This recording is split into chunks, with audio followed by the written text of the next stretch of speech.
In a lot of communities and in a lot of families, communication is broken. I didn't really know how to be a mom to my daughter, but the one thing that I could do was write letters.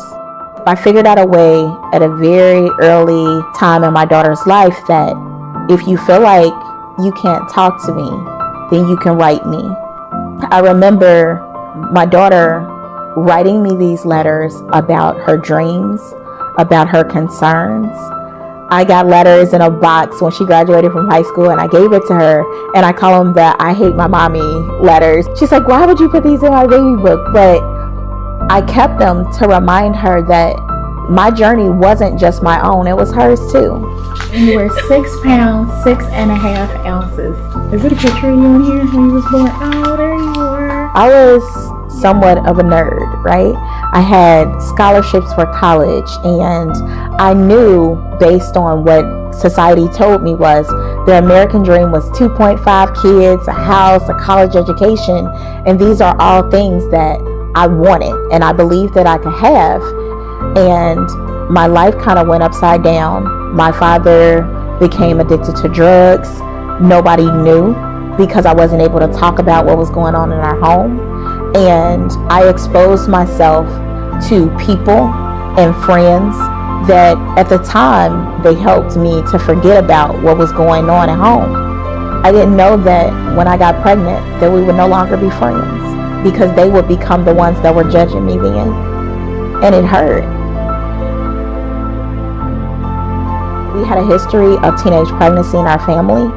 My mother was a teen mother, my grandmother, my sister, and my brother, and I really didn't want that for my life. And for months I walked around with that burden, or what I thought was a burden, which turned out to be my blessing. It was hard to carry a child that I didn't want. I felt like I was losing everything. And then one day she kicked. Wow. Yeah, and your hand was the same size. My nails are what has made me this look bigger. I remember praying and saying, like, you know what, God, like, let it be a girl so I can change her, so she doesn't have to walk through what I walked through, so that she can be more than what I am, but also that I can be everything for her that I didn't believe that somebody was for me. I went back to school 2 years before my daughter graduated high school because I was like, the bachelor's degree is for her.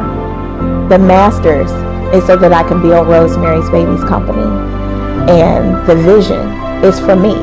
And as I build this organization, I'm healing. But more importantly, hopefully, I'm healing somebody else and inspiring somebody else to never give up.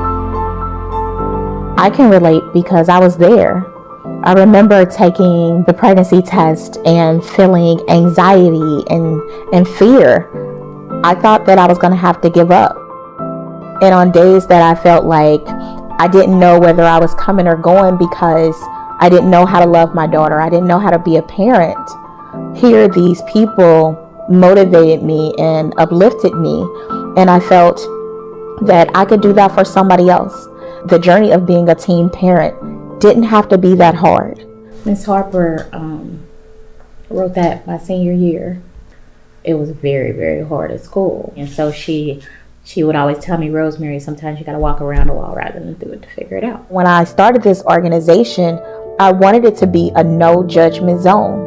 I wanted teen parents, mothers and fathers, to be able to walk through these doors, know that there was somebody that was there that cared, that could listen, that understood what they were going through, that didn't make them jump through hoops, but somebody that just said, I'll be there and everything is going to be okay.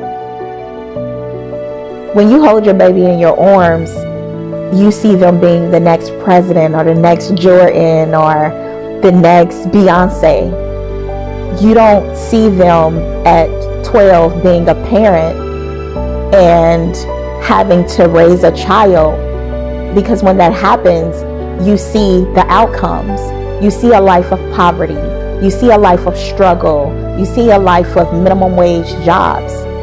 At that moment, the dreams of that teen parent are stripped away from them, but they're also stripped away from the parent of the teen parent because that vision has been taken out. But why? It's an obstacle, but it's an opportunity for these teen moms and dads to blossom if we encourage them from that first moment. If we take away the anger, we take away the judgment, and put in place love, care, and support. There were nights that my daughter would eat and I wouldn't, but I never told anybody because I didn't want anybody to judge me. I didn't want anybody to take her away from me. And that made me feel horrible as a parent. And there were times that I struggled to love her because I didn't love myself. I didn't know how to love myself. I didn't know what it meant to be a woman, because overnight I was expected to know how to be a mother. I was expected to know how to run a home. I was expected to be this grown-up when, wait, I'm a kid. Over and over again, I felt as though I failed my daughter every day. I was doing what I was supposed to do. I was educating her, and she looked her best, and she was always 2 years ahead of the class, but I wasn't giving my daughter what she needed.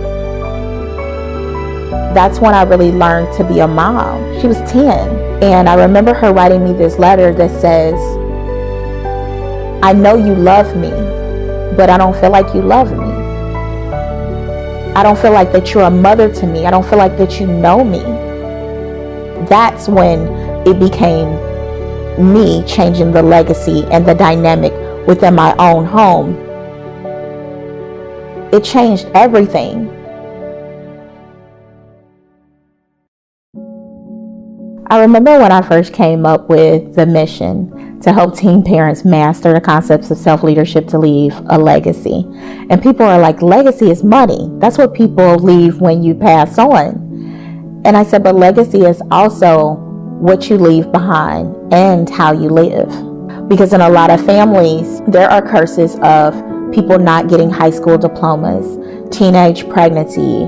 There's people that don't own property and don't own homes. But more importantly, we can teach our children how to be good people, and we can instill in them values and principles that not only change the dynamic within their homes, but they go out into the world and they change communities. It's long term, and over time you begin to see it. This is on fancy paper. There are moms like you who work hard and try to keep their families in order, and they don't get appreciated just enough. And those people need to be put in cuffs. But before they lock me up right away, I've got something to say. Such a miracle. Thank you. And so me and my daughter would write each other back and forth. She would write me a letter and I would respond. And now we have this thing that we can look back on and remind one another of how far we've come, where we're going. And like at the closing of every letter, I remember always writing, I love you. It's just me and you, just us two. I love you forever, you and me. You're my favorite. We go together, two of us.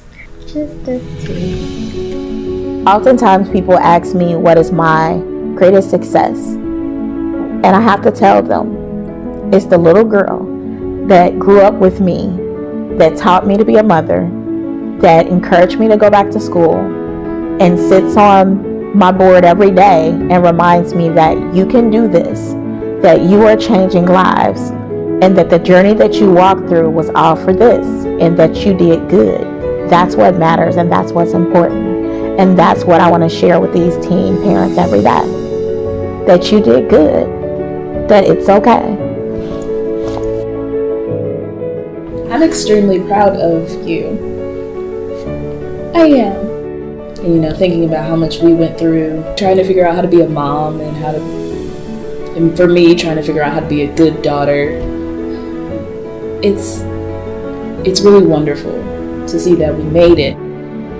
It feels good. And I'm really proud of you.